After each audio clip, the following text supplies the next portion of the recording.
and welcome to This and That, your monthly news dump covering the stories that matter the most to you. I'm Amelia Phelps. And I'm Jimmy Pearson. And we're your hosts. Thanks for joining us. So, Jimmy, what's on the agenda for tonight's program? Amelia, I tell you, it's a chock-a-block lineup, an absolutely chock-a-block lineup. Coming up, we're diving into the extreme wait lists caused by the nation's current mental health crisis, the future of work for young Australians in a post-pandemic economy, the introduction of a children's bubble amid easing restrictions, and how Lebanon is in a state of economic collapse. Geez, sounds a bit full on. I agree, but don't you fret. At the end of the show, we're going to show you some beautiful serotonin-filled clips to brighten up your day. Ah, yes, you would be referring to our dose of dopamine segment. But what's up first? Well, let's take a look at some headlining news stories. Finally, after a 15-week lockdown, here we are in New South Wales. We've finally made it out, and everyone's feeling good, everyone's looking great, and restrictions are easing, and there's a lot of changes, coming about. And one of these changes is the introduction of a children's bubble, which lets young people and children meet up, hang out, and have a nice time. And we've got our friend Sean Naden reporting on that. Over to you, Sean. We're all excited again, and why wouldn't we be? Lockdown's finally over. Gyms and pubs are back open again, so we're now looking at a bit more of a normality in life. On the other hand, school students are looking at a number of different reasons as to why they, in fact, are happy that lockdown's over. With lockdown now passing, we now look forward to more exciting times in our lives, like going back to pubs and gyms. Children, however, have the difficult task of not being able to see their friends or get that face-to-face teaching they usually get. Many of the various social skills that children develop have been dampened due to the strenuous lockdown. That was until the 21st of September when Gladys Berejiklian announced the Friends Bubble, where children under the age of 18 could go out and see their friends during lockdown. 17-year-old Luke Naden found not being able to see his mates during lockdown quite a challenge. I'm at home for so long, and the age restriction with the bubble, and then I could go to my mate's house and we could talk and we can catch up, we can play, we can play sport, we can do what we want. When just us two was really good because we could catch up, we could just talk, and then, as I said, like the entire time at home it did suck. So that eating restriction, it was free and I can talk to them, and it was amazing. It sucked a lot because we've been sitting at home for so long, just by ourselves, and I couldn't see my mates, which really did suck. I did it so much because like at school I could see my mates, I was talking to them every day, and then every day I'm talking to them, having a great time with them, and then lockdown happens and I'm by myself. On the other hand, parent Peter Naden found it much easier with the easing of the Friends Bubble. I know that it's really important for teenagers to be socialising because they're currently in that stage of forming their identity, and they're building the relationships as their peer support to help them if they grow, and it's their networking. So it's really, really important. It's great that they've finally opened up that little bubble to allow students, teenagers to mix, because their social life is what's really important at that age to help with their self-esteem and their confidence, and it's part of helping them form their own identity.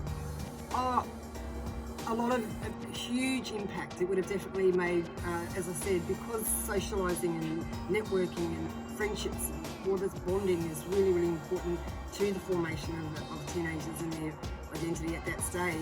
They would have really, a number of them would have suffered a lot of emotional stresses, and with that isolation, they would have had a lot of sort of gone into themselves, felt really withdrawn and not been able to mix, so that could have definitely caused a number of mental health issues. Definitely it sort of lightens the load a little bit, helps, him being out sort of brings a bit of a happiness, so a bit more joy. So therefore he's feeling more confident, so he's happier just within the household. So, and it just relieves the stress, the worries that I might have on his own mental health. So sort of a benefit in a number of ways there. The mental health for children at such a young age is crucial, and this children's bubble certainly helped. Back to you, Amelia. Thanks, Sean. The pandemic has disrupted labour markets on a global scale. Millions of people have lost their jobs due to businesses closing and adjustments being made to work from home.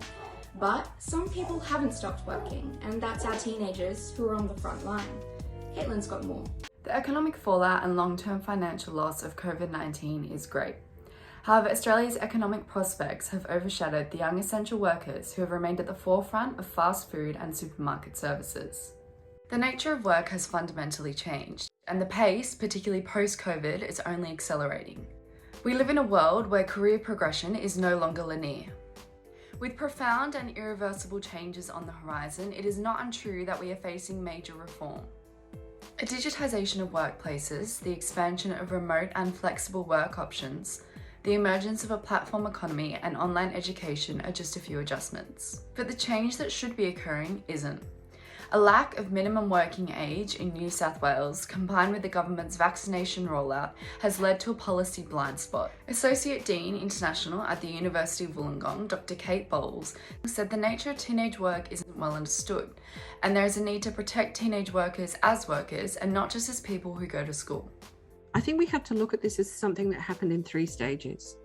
The first stage was that the New South Wales government became extraordinarily interested in HSC students and diverted a bunch of Pfizer to support people who were over 16 to be prepared to sit their HSC.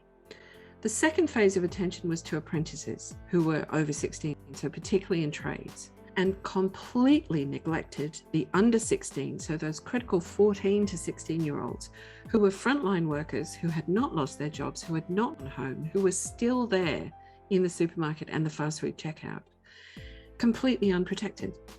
And there was no plan for them. Teenage work is essential to big retail and fast food businesses, some of the only places that haven't closed during lockdown.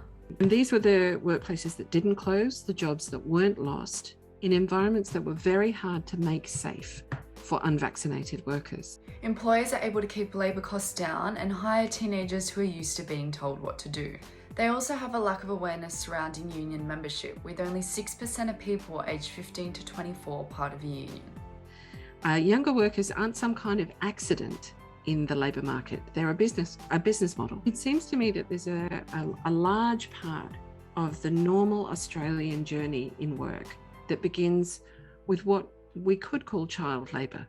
The pandemic has pushed companies to rapidly adapt, and COVID-19 has increased trends that will shape the way we work after the pandemic recedes. Teenage workers are expected to develop a form of liquidity, be prepared to undertake a flexible work life, but also to expect very little back. Dr. Kate Bowles said that high-quality research on the experience of being a young casual worker is needed. Long-term precarity is training young workers to expect very little from their working futures, to have very low standards for employers to look after them properly. We need to start talking about when you get into a graduate job and you're managing a teenage workforce, how should you acknowledge the vulnerability of younger workers? Other countries in our region are prioritising education for young people before work, making it more meaningful and career-oriented. This type of education will see more responsible approaches as schools and universities prepare to be more actively involved in career development learning. I'd like to see employers putting a bit more back in to the development and care of younger workers so that they go on to become people who are confident of their abilities and their skills. And I'd like to see much better pipelines or pathways between insecure casual work and lifelong meaningful work. So, many young people, including our viewers, are wondering, what will the future look like for these young essential workers after the pandemic recedes? The realistic fear is that we won't see major change because the value of young workers to employers in keeping their labour costs low continues to be so good. The Australian economy will always have a special place in its heart for very cheap labour. This pandemic has shown that we depend on them. So they've taken on the highest burden of health risk on our behalf. And I think it's now really time to think about the quality of their working environments in return. This is Caitlin Olsen reporting. Back to you, Jimmy. Cheers, Caitlin, for that story. And it was really nice to hear from Dr. Kate Bowles. Yeah, I agree, it really was. Now to our audience voted section of the program. We feature the stories that have been on your mind as decided by our Instagram followers. Which brings us to our Mind Matters segment. Yeah, you guys believe in the vitality of mental health coverage, and this and that couldn't agree more. Australia's mental health crisis has ramped up during the pandemic and subsequent lockdown periods. People seeking support are either being placed on really long wait lists or being knocked back entirely. Emily Perkins is on the case. There is no denying that lockdowns are having grave effects on people's mental health. In-person socialisation has been largely taken away. Families can't leave their local government areas to see each other. Employment has been lost, and then there's the general stress of it all. People who struggled with mental health before the pandemic have experienced worsened problems, and people who haven't previously faced poor mental health are feeling the consequences of the pandemic. According to the Australian Bureau of Statistics, 1 in 5 Australians have a mental health condition. Lifeline South Coast, who services the area from Helensburgh to the Victorian border, have recorded a minimum 30% increase of calls since the lockdown began. Marketing and PR manager for Lifeline South Coast, Paige Pollard, said this dramatic growth heard callers express a lot of fear and uncertainty. Our volunteers have been working around the clock, and we've been putting more volunteer shifts on, particularly in, those high call periods, which we know is around, midnight to 4 a.m. And so we've been putting more people on the phones, and our volunteers, have done a tremendous effort. They've worked, I think, at less capacity, but have answered more calls than ever before. Lifeline Australia recently recorded just over 3,000 calls in 24 hours, which is the highest number of calls in one day in 57 years. It's hard to know how it's going to go, but I do see that there will be an increasing need for mental health support and people reaching out, just as I think the effects from COVID will drag on for a number of years. And while calls are really high, it's really promising to see so many people reaching out for help. The major concern, however, is that support is lacking for those in need. At some support services, the average wait time for young people to see a psychologist is 6 to 8 weeks. Other wait lists are as long as 6 months. Part-time retail assistant Lily Saunders is one of the people reaching out. She said that services are under the pump now because the pandemic has put the microscope on mental health problems. Yet, the country's support services aren't cut out for the influx. Particularly in lockdown, when so many of us are separated from our families. I haven't seen my mum, for instance, in about 4 months. I think when you have a lot of those support systems kind of stripped away, like that face-to-face connection that you're so used to having, a sort of frequent work schedule, seeing people in class, at uni, if you study, when that's taken away, I think you can feel a little bit unmoored and uncertain of where your life's at and where you're going. So I think a lot of people are just sort of suddenly feeling a bit ungrounded. The National Mental Health Commission data suggests that there is an increasing risk of delayed diagnoses. But as someone who has been seeking support for her mental health for nearly 9 years now, we need to have better structures in place. You would not have to wait to see someone for 6 to 8 weeks if you broke your leg. It'd be immediate. And the same should be for when your mind is kind of buffering and needs a bit of a tune-up or kind of a software update, so to speak. But if you have to wait 6 weeks, it sounds pretty dire, but that can just be too long for a lot of people if they're really in that crisis mode, and they need that sort of ongoing, like once a month or once every couple of weeks appointment. If they can't even get in the door for a month and a half to 2 months minimum, quite simply, it's just not good enough. It's too much of a lag. Ms. Pollard outlined some of the ways to take care of yourself, alleviate some stress, and step away from all of the negative impacts of COVID. We always encourage our people to practice self-care. It's one of the most important things that you can do, and whether that's going for a walk out in nature, whether that's reading a book, whether that's learning to meditate, even if it's just for 5 minutes, or practicing some yoga. And we recommend reaching out to a family member or a friend and just talking to somebody about what it is that you're going through, and just admitting that, saying that I'm not okay, and know that it's okay to not be okay, and there are people around who want to support you. And of course, if there is not a friend or a family member that you can't reach out to, Lifeline is always available on 13 11 14. We know that some people don't feel comfortable talking on the phone, so there are services out there such as a text or a chat service, and they are real people on the end of the line that you're talking to. Based in Wollongong, Lily has to chat via Zoom to her psychologist in the Southern Highlands. She shared some coping advice from her own experience. I'd say use the emergency support services like Lifeline, reach out to your friends, prioritise being in the present moment. So do like a guided meditation. Do what you need to do to get through this time. There's no right or wrong way to get through a pandemic. There's no right or wrong way to get through a lockdown. And if you're not okay, say you're not okay, because there's always that safety net there. There will be people who will support you and who will listen to you. If you or anyone you know are in need of help, please contact a support service below. This is Emily Perkins. Back to you, Jimmy. Thank you very much, Emily. And now to our Trick or Treat segment. Hosted by yours truly. Absolutely. So every month we take some complex, misleading stories and we break them down for you so you don't have to miss a beat. As Lebanon marks 14 months since the deadly Beirut port explosion last August, the country seems to be in a rapidly accelerating freefall.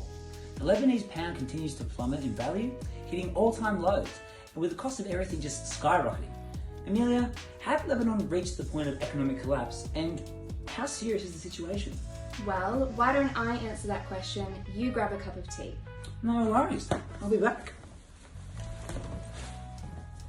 Well, Lebanon has long been associated with crisis and dysfunction. The small Mediterranean country, still haunted by a civil war that lasted some 15 years, is in the midst of a financial meltdown that the World Bank said could rank as one of the 3 most severe the world has seen since the mid-19th century. The situation is dire, to say the least, and was only made worse by the massive explosion just over 1 year ago in the port of Lebanon's capital, Beirut. A fire triggered the detonation of over 2,750 tons of a combustible chemical known as ammonium nitrate, which had been stored unsafely in a warehouse at the city's port for almost 6 years. The explosion dealt a devastating blow to the already crippled country, killing hundreds, injuring thousands, and inflicting more than 20 billion Australian dollars in property damage. Since the blast, Lebanon has descended into a state of absolute disrepair, and according to Lebanese citizens, little has been done to amend the damage or preserve their basic socio-economic rights in an ever-worsening crisis. The story is complex, and as 26-year-old Noor Wahid describes it, involves a much deeper level of political corruption and social unrest. A year has passed, things has gotten really worse on many levels. On basic needs level, Lebanese people, they cannot even plan for the next day. They're just living each day by day. For a country whose history is enshrined in dysfunctional governance and perpetual crisis, it may be hard to comprehend that Lebanon's citizens still find beauty amongst the chaos. Lebanon is one of the most beautiful countries in the world. It's not because it's my country. It has offered us everything, every single thing in the world. And I feel pity because Lebanon didn't do it. It's the people, it's the systems, it's the things that were not helping out Lebanon that did it. But Noor's vigorous stance on the quality of her country rings true. Lebanon used to be a city bubbling with potential. The image of a prosperous Lebanon is mainly due to its success in the 1960s and 70s, a time in the country characterized by its ability to benefit greatly from the expanding wealth of the oil-rich Arab Gulf countries. The country's leaders were able to make good use of its resources and created a rapidly modernizing economy with a highly educated population and skilled labor force. So, how did a country who had an incredibly bright future ahead suffer such a rapid and painful decline into crises? Well, the civil war which broke out in 1975 had a huge impact on the economy. The intensity and longevity of the conflict caused deep human and structural effects. More than 5% of the population died, and masses immigrated to find employment out of the country. As a result, the war removed the main reason for the initial success of Lebanon, the confidence in the stability of its systems in what was an overall politically unstable region. The country missed out on most of the benefits and opportunities from the oil boom and lost business from foreign companies in the area dealing to neighbouring regions. Following the end of the war in 1990, Lebanon managed to balance its books with foreign aid, tourism receipts, earnings from its financial industry, and the generosity of Gulf Arab states, which propped up the central bank reserves. But years of corruption and bad policies has seen a drop of foreign cash flows into the country and an increasing pile of debt, equivalent to 170% of its gross domestic product. Since October 2019, following pro-reform protests, the bottom has completely fallen out of the economy, leaving statewide shortages of essential goods and services, and the Central Reserve Bank unable to bolster the currency. We were getting, lower with the availability of fuel and diesel. And this is where the crisis started to happen. The Lebanese currency has lost over 90% of its value due to a dollarized economy. The Lebanese pound, officially pegged to the US dollar at a rate of 1,500 to 1 since 1997, hits anywhere between 14,000 to 24,000 on the black market, one which exists because the official exchange rate is only available to importers of a few favoured goods. The peg quickly became unsustainable when the central bank created more money than was consistent with preserving the rate, and, instead of tightening when necessary to stop an outflow of dollar reserves, started borrowing money from commercial banks. Now, reserves are all but depleted. To make matters worse, Lebanese banks have curbed access to accounts, placing daily withdrawal limits and restricting transfers abroad. Even if you have the money, the cash, we are living somewhere where cash is not important anymore. We cannot provide to ourselves anything. More than half the population now lives below the poverty line due to soaring unemployment rates and increasing prices of consumer goods, which have nearly quadrupled in the past 2 years. With foreign exchange reserves dwindling, the country is struggling to import key necessities. Imported fuel has become extremely expensive, meaning residents can no longer use diesel-run generators during power cuts that now stretch as long as 23 hours a day. We live in a complete dark. Even on, like, if you want to go and buy yourself some candles are so expensive now. Accessing medicine is no easy feat, with the crisis placing a strain on the state's ability to subsidize imports. Everyday medicines such as painkillers prove challenging to access, and medical supplies are scarce. I had a friend who had an injury. He went to the hospital and they told him, sorry, we don't have stitches. All hospitals in Lebanon has run out of stitches. The education system has been significantly impacted, with teachers and professors seeking greater opportunities abroad. So too has the healthcare industry. Already overwhelmed by thousands of casualties from last year's explosion, staff have been driven out due to declining salaries and high levels of COVID-19. Considered by many Lebanese as the main culprits of the economic collapse, the country's political leaders have pretty much failed to slow the meltdown. In the wake of the Beirut blast, then Prime Minister Hassan Diab was forced to resign, and for 13 months, Lebanon was without proper governance. Rival political groups struggled to form a new government until September this year, and even now, very few believe the cabinet of 24 will be able to undertake critically needed reforms. Officials, including former ministers, have hampered the local investigation into the explosion numerous times, causing 2 suspensions and the removal of original judge Fadi Sawan. With such interference, the investigation has been painstakingly slow, sparking protests far more ominous than those seen in 2019. Propelled by desperation and anger, these protests could soon provoke a major breakdown in security as the Lebanese army, the nation's last stronghold, struggles to contend with the growing disaffection. I can definitely see the desperation in their eyes. They are desperate. They don't know what to do. With Lebanon buried in crises at every level, many people, including our viewers, are wondering what can be done to help save the country from complete breakdown.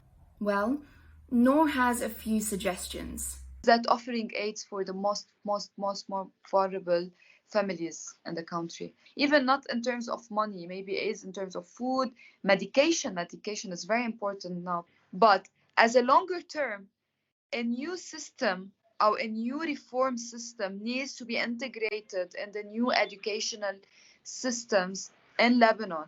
International organizations should be more present in Lebanon.